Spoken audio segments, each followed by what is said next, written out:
এই স্বার্থপর পৃথিবী কারো কথা মনে রাখে না, কারো জন্য থেমে থাকে না। কেউ তোমারে মনে রাখত না। তুমি মরে গেলে কারো হাতে সময় নাই তোমারে কান্দে লইয়া কান্দনে, কারো হাতে সময়। বাফেরে দুপুরবেলা জানাজা দিছে, আসরের পরে বাফের জানাজা হইছে, কত কান্দা কানছে জিফুতে।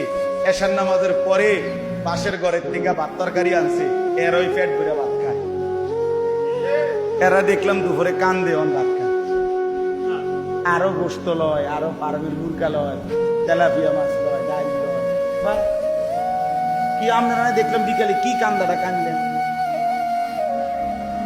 বুঝেন? অর্থাৎ বুঝাইতে চায় ওনার জন্য তো আমি না খাইয়ে মরে গেলে হইতো না, ঠিক আছে কাঁদছি তো কাঁদ। অর্থাৎ দুনিয়া থেমে থাকে না, কারো জন্যই কি থাকে না, থেমে থাকে। এজন্য দুনিয়া নিয়েই ব্যস্ত না হই, আখিরাতের ফিকির করি। আল্লাহ তাআলা আমাদেরকে তৌফিক দেন।